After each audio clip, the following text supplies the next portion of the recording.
নমস্কার বন্ধুরা, আজকে করব চিংড়ি মাছ দিয়ে আর ধনেপাতা দিয়ে বাটা।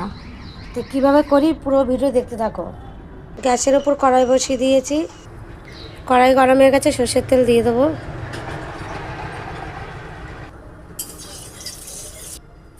এখানে রসুন, পেঁয়াজ আর কাঁচা লঙ্কা দিয়ে দেবো।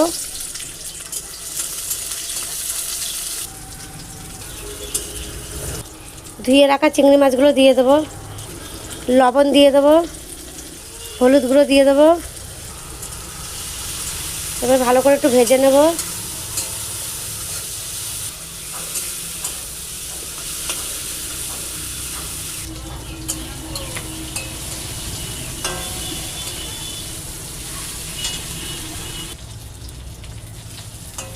আমার চিংড়ি মাছগুলো ভাজা হয়ে গেছে, এবার ধনে পাতাগুলো দিয়ে দেবো।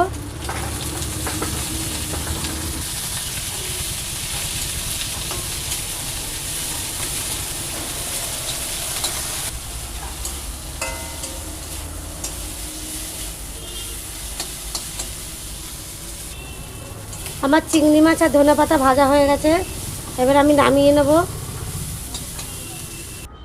আমি নামিয়ে নিচ্ছি, এবার বেটে নেব আমি।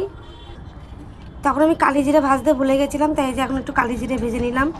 কালি জিরে আর এই যে এই ধনে পাতার বেটে নেব। ভিডিওটা দেখতে থাকো। এই দেখো বন্ধুরা, শিলনোড়া নিয়ে নিচ্ছি, এবার এগুলো বেটে নেব। কালি জিরেটাও দিয়ে দেবো। আমার ক্যামেরা ধরার লোক নেই, তো আমি তাই একা একাই ধরে একা একাই ভিডিও করি। আমার বাটা হয়ে গেছে বন্ধুরা, আপনারা এরকম করে বেটে খাবেন, দেখবেন সুন্দর লাগে খেতে। মিক্সচারে দিলে তো অত ভালো লাগে না খেতে, টেস্টটা হয় না।